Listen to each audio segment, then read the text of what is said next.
नमस्कार, मैं हूं आपके साथ अभिषेक पुंडी। दूसरे देशों से लोगों को उठाने का अमेरिका का इतिहास पुराना रहा है। वो आतंकी ओसामा बिन लादेन को पाकिस्तान के एबटाबाद से उठाना हो, 2003 में सद्दाम हुसैन को उठाना हो इराक से, या फिर उससे पहले भी एक दो लोगों को उठाया है, या फिर हाल फिलहाल की जो तस्वीर आप देख रहे हैं वेनेजुएला से उठाना हो आपका निकोलस मादुरो को। आरोप लगाया गया एंटी नार्कोडो टेररिस्ट का आरोप लगाया गया। $1.5 करोड़ का इनाम भी रखा गया। 150 हेलीकॉप्टर एक साथ अमेरिका से उड़ते हैं, अलग अलग जगहों पर हमला करते हैं। रिटेलिएशन वेनेजुएला ना कर सके उसके लिए ये 150 हेलीकॉप्टर जाते हैं। उसके बाद बेडरूम से वेनेजुएला को उठाया जाता है और ले जाकर अमेरिका में फेंक दिया जाता है कैदी की तरह। मतलब जो आदमी एक वक्त पर जब वो सो रहा था तो वो एक राष्ट्रपति था, लेकिन जब वो उठा तो वो एक देश का कैदी था, एक देश का मुजरिम था, जिसके ऊपर अब केस अमेरिका की कोर्ट में चलाया जाएगा। दुनिया बहुत ज्यादा तल्ख टिप्पणियां नहीं कर रही है, कहें तो दुनिया लगभग कमजोर है। तानाशाह नेता वेनेजुएला में इसे कहा जाता था, लेकिन जिस तरीके से अमेरिका ने उठाया वो उस तरीके की निंदा यहां पर जरूर हो रही है। वेनेजुएला में लोग खुशी भी मना रहे हैं, जश्न भी मना रहे हैं मादुरो की गिरफ्तारी होने के बाद। अब मादुरो की जैसे गिरफ्तारी हुई वैसे ही पाकिस्तान से भी आवाज उठने लगी। पाकिस्तान से आवाज उठी, पाकिस्तान के ही लोगों ने पाकिस्तान के ही सेना प्रमुख से CDF बने आसिम मुनीर के लिए आवाज उठाई है और ट्रंप से गुहार लगाई है कि मालिक मुनीर को भी उठवा लीजिए ना। ये भी यहां बलूचिस्तान में बहुत ज्यादा आतंक मचाए हुए है। दरअसल बलूचिस्तान की असेंबली के पूर्व सदस्य और प्रांत की सरकार में मंत्री रह चुके बलूच अमेरिकन कांग्रेस के अध्यक्ष डॉक्टर तारा चंद ने सोशल मीडिया पर एक लंबा पोस्ट किया। इस पोस्ट में उन्होंने सीधे तौर पर आसिम मुनीर पर सवाल उठाए और इस पोस्ट में उन्होंने सीधे तौर पर ट्रंप को संबोधित करते हुए कहा कि आपने तानाशाही के खिलाफ वेनेजुएला के लोगों का साथ दिया, इसी तरह बलूचिस्तान के लोगों को भी उनकी आजादी की लड़ाई में सपोर्ट कीजिए। वेनेजुएला के शासक निकोलस मादुरो ने एक्स पर माफ कीजिएगा, यह पोस्ट ताराचंद की तरफ से किया गया है और मांग की गई है कि आप जल्द से जल्द मुनीर को उठवा लीजिए। देखिए, ये बलूचिस्तान और पाकिस्तान का जो मसला है वो आज का मसला नहीं है, ये 1948 का मसला है। इनका कहना है कि आसिम मुनीर बलूचिस्तान से नेचुरल रिसोर्सेज चीन को लूटने की इजाजत दे रहा है। इसी तरह पाकिस्तान के फौज के चीफ आसिम मुनीर ने भी बड़े नेचुरल और समुद्री रिसोर्सेज को चीन और दुनिया को बेचकर मोटा मुनाफा कमाया है। यानी दोनों का काम एक जैसा है। मुनीर डबल एजेंट की तरह काम कर रहा है।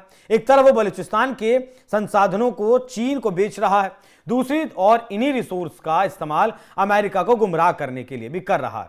ऐसे में ट्रंप को मुनीर के खिलाफ भी मादुरो की तरह सख्त से सख्त कार्रवाई करनी चाहिए। वो तस्वीर आपने देखी होगी आसिम मुनीर के जब ब्रीफ केस खोलकर दिखा रहा था कि अब्बा ट्रंप देखिए हमारे यहाँ ऐसे ऐसे रेयर अर्थ मिनरल्स हैं। उसको लेकर बहुत सारी डील भी मुनीर ने की है। वो कितने की डील, कौन कौन सी डील है वो भी आपको बताऊंगा, लेकिन फिलहाल इनका बयान सुनिए। वेनेजुएला की मादुरो सरकार ड्रग ट्रैफिकिंग, हथियारों की तस्करी, बड़े पैमाने पर मानवाधिकारों के उल्लंघन और इलाके में अस्थिरता फैलाने में शामिल थी। इसी तरह से पाकिस्तानी सेना भी कट्टरपंथ को बढ़ावा दे रही है, जो दुनिया की स्थिरता के लिए एक गंभीर खतरा है। पाकिस्तानी सेना ने तो अपने कंपाउंड में ओसामा बिन लादेन को भी पनाह दी थी। बलोच नेता ने आरोप लगाया है इस तरीके का पाकिस्तान में बैठकर पाकिस्तान के CDF के ऊपर इस तरीके के आरोप लगना इज्जत की बात तो नहीं है। इन्होंने आगे कहा कि हर रोज बलूचिस्तान में लोगों को मारा जाता है। आसिम मुनीर को मानवता के खिलाफ अपराध के लिए जवाबदेह ठहराते हुए गिरफ्तार किया जाना चाहिए। दूसरे तानाशाहों की तरह मुनीर को पकड़ते हुए बलूचिस्तान के लोगों को न्याय, आजादी और अपनी जमीन पर कंट्रोल का अधिकार मिलना चाहिए। पाकिस्तान कैसे बलूचिस्तान के संसाधनों का दोहन कर रहा है यह भी आपको मैं बताऊंगा, लेकिन आसिम मुनीर के लिए इससे ज्यादा डूब मरने वाली, इससे ज्यादा कहें कि बेइज्जती करवाने वाली बात और कोई नहीं है कि पाकिस्तान के ही लोग मांग कर रहे हैं। अच्छा, इससे पहले इनके एक मेजर भी हैं जिन्हें इन्होंने निकाल दिया था, लंदन में वो रहते हैं, नाम मुझे मेजर राजा आदिल करके कुछ उनका नाम है। उन्होंने भी इसी तरीके की मांग की थी।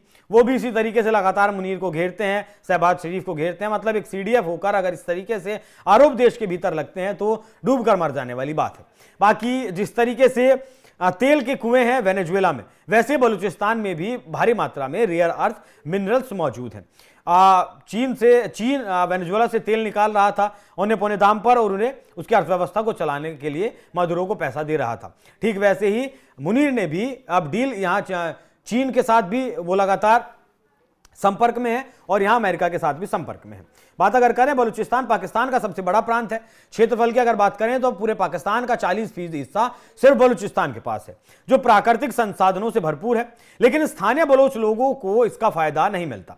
पाकिस्तान के फेडरल गवर्नमेंट और सेना प्रमुख मुख्य रूप से पंजाबी एलीट द्वारा नियंत्रित किए जाते हैं, जो इन संसाधनों का शोषण करते हैं। प्रमुख तरीके और उदाहरण की अगर बात करें तो प्राकृतिक गैस और मिनरल्स का यहां शोषण होता है। बलूचिस्तान में सुई गैस फील्ड पाकिस्तान के 40% से ज्यादा गैस सप्लाई, रैकोडिक, सैंडक, यहां तांबा सोना मिलता है और जैसे संसाधन है। फेडरल गवर्नमेंट इनका 90% से ज्यादा राजस्व लेती है, जबकि प्रांत को सिर्फ 2 से 5% मिलता है। गैस पाइपलाइनों पर हमले अक्सर होते हैं क्योंकि स्थानीय लोग इसे अन्याय मानते हैं। बाकी CPEC China Pakistan economic corridor की अगर बात करें तो चाइना को ग्वादर पोर्ट और अन्य प्रोजेक्ट्स के जरिए संसाधनों का एक्सेस दे दिया गया जो बलूचिस्तान से गुजरते हैं। चाइनीज कंपनियां माइनिंग कर रही हैं, लेकिन लोकल लोगों को नौकरियां नहीं मिलती और पर्यावरण क्षति हो रही है। यहां ये जो मैं बता रहा था, मेजर जो पूर्व मेजर थे इनके, इन्होंने इसी बात को कहा था कि आने वाले कुछ महीनों में चाइनीज फोर्सेस बलूचिस्तान में आकर तैनात हो सकती हैं, जिससे कि सीपीईसी का काम जो रुका हुआ है उसे पूरा किया जा सके और ग्वादर बंदरगाह पर चाइनीज आर्मी का पूरी तरीके से कब्जा किया जा सके। बाकी लोकल लोगों को नौकरियां नहीं मिलती और साथ में पर्यावरण का भी नुकसान हो रहा है। यह शोषण विदेशी निवेश के नाम पर हो रहा है, जबकि बलोच अलगाववादी इसे लूट मानते हैं।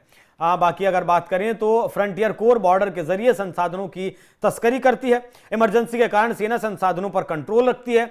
विदेशी कंपनियों के नाम पर वो उन्हें डील देती है, लेकिन स्थानीय लोग गरीब और अशिक्षा में आज भी जी रहे हैं। यूएन रिपोर्ट्स में कहा गया है कि पंजाबी और चाइनीज आउटसाइडर्स संसाधनों का फायदा उठाते हैं, जबकि लोकल्स को कुछ भी नहीं मिलता।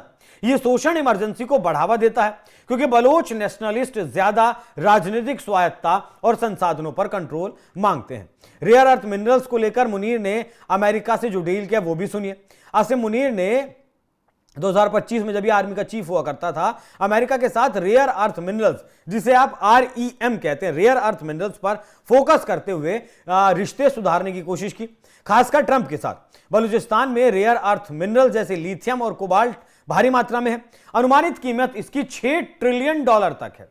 बाकी ट्रंप से मुलाकात की, वहां शहबाज शरीफ भी थे और एक मीटिंग भी की गई जिसमें सैंपल रेयर अर्थ मिनरल्स के दिखाए गए। मुनीर ने REM को एक ट्रेलर बताया और यूएस कंपनियों को निवेश के लिए पाकिस्तान में बुला लिया कि मालिक आइए हमारे यहां खुदाई करिए और हमें डॉलर दीजिए। खासकर एग्रीकल्चर, IT और माइंस में, एनर्जी के सेक्टर में भी इन्होंने अमेरिका को यहां बुलाया है।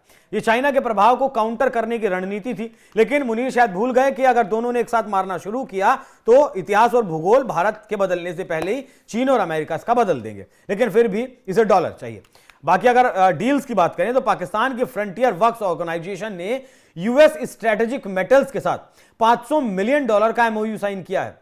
रेयर अर्थ मिनरल्स के एक्सपोर्ट, प्रोसेसिंग और डेवलपमेंट के लिए यूएस एक्सपोर्ट इंपोर्ट बैंक ने रैकोडिक माइनिंग प्रोजेक्ट के लिए 1.25 बिलियन फाइनेंसिंग अप्रूव की है, जो बलूचिस्तान में क्रिटिकल मिनरल्स के लिए है। मुनीर ने अमेरिका ऑयल डील के बाद रेयर अर्थ मिनरल्स को हाईलाइट किया, दावा किया कि इससे पाकिस्तान को सालाना $2 बिलियन का प्रॉफिट हो सकता है। यह अमेरिका को इलेक्ट्रॉनिक्स और डिफेंस के लिए REM सप्लाई करने का ऑफर था, चाइना की 60 बिलियन CPEC डील्स को चैलेंज करते हुए। यह डील्स मुनीर की अनक्राउंड रूलर इमेज को मजबूत करती हैं, लेकिन बलोच फ्रीडम फाइटर्स ने इसे फॉल्स अश्योरेंस बताया क्योंकि REM एक्सट्रैक्शन पर उनका कंट्रोल नहीं है। पाकिस्तानी सेना, ये तो रही डील्स की बात।